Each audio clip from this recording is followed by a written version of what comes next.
Hello बच्चों, कैसे हैं आप सभी। आई होप आप सभी स्वस्थ होंगे और मस्त होंगे।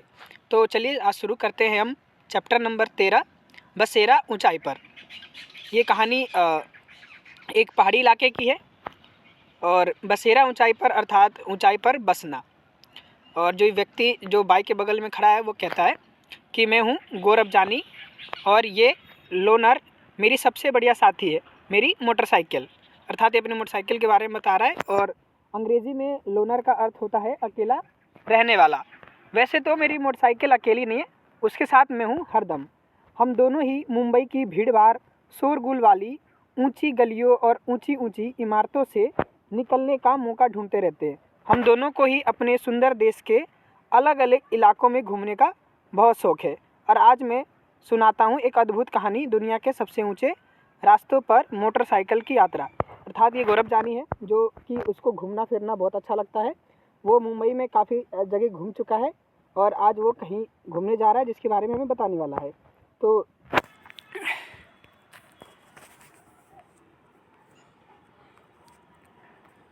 अब में देख सकते हैं यहाँ पर है ये नीचे वाला जो बिंदु है ये है मुंबई और यहाँ से वो स्टार्ट करता है और इसके बाद वो कहाँ जाता है इसके बारे में हमें बताएगा।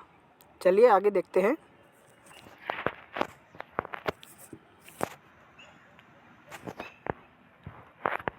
कैसी की तैयारी। तो मेरी यात्रा थी लगभग 2 महीने की और इतने दिनों के लिए सामान ले जाना, हुए भी मोटरसाइकिल पर लाद कर। मैंने बहुत सोच समझकर ज़रूरत का सामान इकट्ठा किया। रहने के लिए टेंट, अर्थात मतलब 2 महीने की यात्रा के लिए जाने के लिए उन्हें काफ़ी कुछ सामानों की आवश्यकता होती है जो कि उसे मोटरसाइकिल पर ही लेके जा रहा है। और उसको ले जाने के लिए क्या क्या चीज़ों की ज़रूरत पड़ी, जैसे रहने के लिए टेंट, बिछाने के लिए प्लास्टिक की सीट और स्लीपिंग बैग, गर्म कपड़े और काफ़ी दिन तक ख़राब ना होने वाले खाना, क्योंकि काफ़ी दिन तक उसको रहना है तो इसलिए ऐसे खाने ले जाने की कोशिश कर रहा है जो ख़राब ना हो। कैमरा, क्योंकि सुंदर सुंदर जगह होंगी, उनकी पिक्चर भी तो लेनी है। तो उसके बाद पेट्रोल रखने के लिए डिब्बे, क्योंकि बाइक से जा रहा है तो पेट्रोल ख़त्म भी हो सकती है तो पेट्रोल के डिब्बे भी ले जा रहा है, इत्यादि। और मैं मुंबई से निकला। मुंबई आप सभी जानते हैं कि महाराष्ट्र की राजधानी मुंबई है और मुंबई से निकलते हुए वो महाराष्ट्र, फिर गुजरात और राजस्थान के छोटे बड़े शहरों से होता हुआ दिल्ली पहुंचा। और हम इसे दिल्ली कहाँ है मैप में देखते हैं कैसे कैसे पहुंचता है।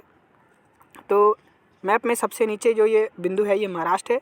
महाराष्ट्र से ऊपर होते हुए गुजरात ऊपर वाला ऑरेंज कलर में, उस पिंक कलर में राजस्थान, और ये दिल्ली पहुंचता है, न्यू दिल्ली।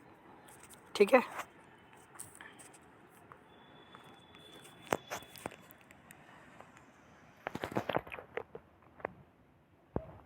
मुंबई से दिल्ली तक का 1400 किलोमीटर का रास्ता, अर्थात 1400 किलोमीटर का रास्ता जो है मैंने 3 दिन में तय किया। यानी 40 किलोमीटर जो रास्ता है उन्होंने 3 दिन में पूरा किया है। और मुझे पूरी उम्मीद थी कि दिल्ली में मुझे कुछ नया देखने को मिलेगा, पर दिल्ली भी मुंबई जैसी ही लगी। इतने सालों में मैं थक चुका था और एक ही तरह के शहर देखते देखते।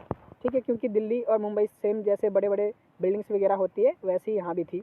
और वैसी ही घर, सीमेंट, ईंट, कांच और स्टील के बने हुए, जैसे मुंबई में होती है सीमेंट, ईंट, कांच और स्टील के बने, वैसे ही यहाँ भी थी। और अब आने वाले दिनों के बारे में मैं सोचकर बहुत ही उत्सुक था। मेरी कल्पना थी कि मुझे देखने को मिलेंगे लकड़ी के घर, ढलवा छत वाले और बर्फ़ से ढके, बिल्कुल वैसे जैसे मैंने किताबों में देखा था। कैसे कैसे? लकड़ी के घर, ढलवा छत वाले, बर्फ़ से ढके हुए घर, बिल्कुल वैसे जैसे किताबों में पढ़ा था। दिल्ली में फिर सामान भरवा कर मैं आगे बढ़ा। 2 दिन बाद मनाली पहुंचकर पहाड़ों की ताज़ी हवा के बीच चैन की सांस ली। असली यात्रा तो अब शुरू होनी थी। जम्मू कश्मीर राज्य के कई मुश्किल रास्तों से होते हुए हमें लद्दाख में लेह तक जाना था। अर्थात हम मैप में देखते हैं कि मुंबई और तो यहाँ मैप में देखते हैं कि यहाँ है न्यू दिल्ली। न्यू दिल्ली से होते हुए ऊपर जाते हैं शिमला। शिमला में ही हमारी है मनाली और मनाली से ऊपर होते हुए ये हमारी लद्दाख और जम्मू कश्मीर है। यहाँ तक वो जाएगा और इसकी यात्रा हम इस यात्रा के बारे में हम देखने वाले हैं।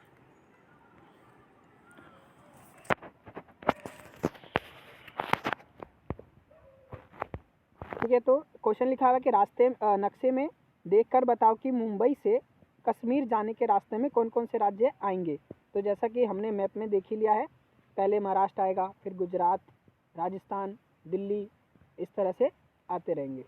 मुंबई दिल्ली के बाद हमारा हिमाचल प्रदेश और फिर जम्मू कश्मीर, लद्दाख।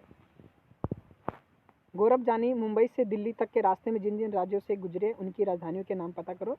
क्या और भी कोई बड़ा शहर रास्ते में आया होगा? तो ये आप मैप में देखिएगा। मनाली जो है मैदानी इलाका है या पहाड़ी? वह शहर कौन से राज्य में है? तो जैसा कि हमने बात किया, मनाली जो पहाड़ी इलाका है और वो मनाली जो है वो हमारे हिमाचल प्रदेश राज्य में है और वो काफ़ी सुंदर इलाका है जहाँ पर लोग घूमने जाते हैं, पर्यटन वगैरह करते हैं। अब वो बता रहे हैं जो मैंने वहाँ पहुँचने के बाद उन्होंने घर बनाए होंगे, तो अपने घर के बारे में बता रहे हैं कि मेरा नया घर कैसा है। मैं और मेरी लोनर आगे बढ़े जा रहे थे। मुझे सिर्फ भरपेट खाना चाहिए था और रात की ठंड से बचने के लिए टेंट।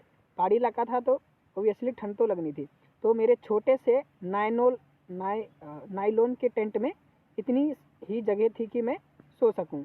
नायलॉन जैसे प्लास्टिक और सूती कपड़े वगैरह होते हैं, इसी प्रकार एक नायलॉन भी कपड़ा ही होता है, तो उसका टेंट था। और रात के समय मेरी मोटरसाइकिल टेंट के बाहर पहरा देती। सुबह की ठंडी हवा और चिड़ियों की चहक से ही रोज़ आँख खुलती। अब बात करते हैं ठंडा रेगिस्तान। आखिर मैं और लोनर ले पहुँचे। ले लद्दाख की राजधानी है, ले जो मैप में सबसे ऊपर है। और अजब अनूठा था यह इलाका। कैसा था इलाका? सूखा, समतल, ठंडा, रेगिस्तान। कैसा? सूखा, समतल और ठंडा रेगिस्तान। लद्दाख में बहुत ही कम बारिश होती है। यहाँ दूर दूर तक दिखते थे बर्फ़ से ढके पहाड़ और सूखा ठंडा मैदान। ले शहर की शांत गली में सफ़ेद पत्थर के सुंदर मजबूत घरों को देखा। थोड़ा आगे बढ़ा तो कुछ बच्चे क्या कह रहे हैं? झूले झूले यानी स्वागत स्वागत चिल्लाते हुए मेरा पीछा करने लगे। वे लोनर को देखकर बहुत हैरान थे। सभी मुझे अपने अपने घर ले जाना चाहते थे। अब आती है कहानी आगे तासी के घर पर। तो तासी का जोड़ चला और वे मुझे खींचकर अपने घर ले गया।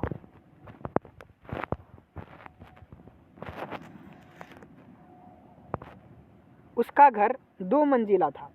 पत्थरों को काटकर एक के ऊपर एक रखकर बना था, यानी पत्थरों को काटा हुआ था और एक के ऊपर एक रखा हुआ था, जैसे दीवारें बनती है। उन पर मिट्टी और चूने से पुताई की हुई थी। किससे? मिट्टी और चूने से। और अंदर से घर छप्पड़ जैसा लग रहा था। हर तरफ घास फूस पड़ी हुई थी। तासी मुझे लकड़ी की सीढ़ी से पहली मंजिल पर ले गया और उसने बताया कि वह और उसका परिवार ऊपर की मंजिल में रहते हैं। ठीक है, यानी 2 मंजिल होगी, एक नीचे एक ऊपर, जिसमें ऊपर पर उसका परिवार रहता था और नीचे की मंजिल पर जानवर के रहने की जगह थी और ज़रूरत का सामान इकट्ठा करके रखते थे। यानी नीचे की मंजिल पर जानवर रहते थे और जो भी ज़रूरत का सामान होता था उनको नीचे रखते थे। और सर्दी के दिनों में अक्सर इनका परिवार भी नीचे की मंजिल पर जानवरों के पास ही रहता। नीचे की मंजिल में कोई खिड़की भी नहीं थी। छत को मजबूत बनाने के लिए पेड़ों के मोटे तने इस्तेमाल किए गए थे। तो छत को मजबूत बनाने के लिए उन्होंने पेड़ के मोटे तनों को लगाया था ताकि घर मजबूत रहे। फिर तासी मुझे घर की छत पर ले गया। आसपास का नज़ारा तो देखते ही बनता था। सभी घरों की छतें समतल थी, जैसे आमतौर पर हमारे घरे प्लेन होती है छत पे, वैसी ही थी। और उस पर क्या क्या था? काली मिर्च सूखने के लिए फैली थी, तो कहीं सीताफल और मक्का था। किसी छत पर धान के ढेर लगे थे तो किसी पर उपले सूख रहे थे। तो लाल मिर्च थी, मक्का था, सीताफल था और धान सूख रहे थे। तासी ने बताया कि छत उनके घर का सबसे महत्वपूर्ण हिस्सा होता है। यहाँ गर्मियों की तेज़ धूप में बहुत सारी फल सब्जियाँ सुखा ली जाती है और ये ठंडे दिनों में इस्तेमाल होती है। और मतलब क्या होता है कि जब गर्मियों में सब्जियों को सुखा लिया जाता है, फिर ठंडियों में उनको बनाया जाता है, काफ़ी अच्छी होती है। जब फल सब्जी नहीं मिल पाती तो ऐसा करना पड़ता है उनको, क्योंकि जब उनको सब्जी वगैरह नहीं मिल पाती है तो अभी वो लोग सुखा लेते हैं और रख लेते हैं ताकि ठंडी के दिनों में काम आए। ये किन महीनों में होता है और क्यों होता है? तो सोचिए। वहाँ खड़ा मैं सोच रहा था कि किस तरह उनके घर का हर हिस्सा एक खास सोच से बनाया गया था। बिल्कुल वहाँ के मौसम और लोगों की ज़रूरत के अनुकूल। मुझे ये समझने में देर नहीं लगी कि मोटी मोटी दीवारें, लकड़ी के फर्श और लकड़ी की छत ही ठंड से बचाते होंगे। इसलिए वहाँ घरें ऐसी बनती है ताकि ठंड से बच सके, इसलिए मोटी मोटी दीवारें होती हैं, लकड़ी के फर्श होते हैं, लकड़ी के छत होते हैं। ठीक है।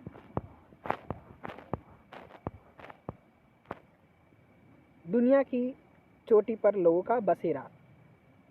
अब समय था आगे बढ़ने का। टेढ़े मेढ़े सरकड़े पहाड़ी रास्तों से होते हुए मैं बहुत ऊंचाई पर जाता रहा था। कहीं सड़क तो कहीं बड़े बड़े पत्थर। लोनर का चलना मुश्किल से भरा था। अब मैं कहाँ पहुँच गया था? चांगथांग इलाके की ओर बढ़ रहा था।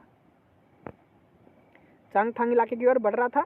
लगभग 5000 मीटर यानी 5000 मीटर की ऊंचाई पर बना ये मैदानी इलाका बहुत ही बिल्कुल सुनसान पथरीला था। इतनी ऊंचाई पर सांस लेने में भी मुश्किल हो रही थी। मेरे सिर पर दर्द होने लगा और बहुत कमज़ोरी महसूस होने लगी। फिर धीरे धीरे ऐसी हवा में सांस लेने की आदत सी पड़ गई। तो बच्चों क्या होता है कि जब हम ज़्यादा ऊंचाई पर जाते हैं तो ऑक्सीजन का लेवल जो होता है वो कम होने लगता है, जिस कारण क्या होता है हमको सांस लेना मुश्किल हो जाता है।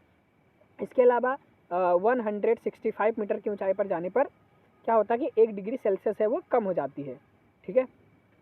तो अब उसको धीरे धीरे इस चीज़ की आदत पड़ गई थी और मैं कई दिन तक यहाँ मोटरसाइकिल पर घूमता रहा, लेकिन दूर दूर तक कोई भी दिखाई नहीं पड़ता था। ना ही कोई पेट्रोल पंप था और ना ही कोई मैकेनिक। ठीक है। और सिर्फ दूर दूर तक फैला नीला आसमान और पहाड़ों के बीच बहुत से तालाब। कई रातें और कई दिन बीत गए, मैं अकेला ही बढ़ता रहा। फिर एक दिन अचानक मेरे सामने था बड़ा सा मैदान और उसमें चढ़ती पड़ती भेड़ बकरियां। थोड़ी ही दूर पर मुझे कुछ टेंट दिखाई दिया। मैं हैरान था कि इस सुनसान इलाके में ये कौन लोग थे और क्या कर रहे थे। तो पहाड़ी इलाकों में क्या होता है कि घर जो होते हैं वो दूर दूर बने होते हैं, क्योंकि पहाड़ी इलाका है तो समतल इलाका नहीं है। क्योंकि समतल इलाके में जो घरें होती हैं वो पास पास बनी होती है, लेकिन जो पहाड़ी इलाका होता है वो जो घर होती है वहाँ की दूर दूर बनी होती है, इसलिए वहाँ जनसंख्या भी कम होती है। तो आज का यहीं तक करते हैं ख़त्म, नेक्स्ट पार्ट बनाएंगे। Thank you.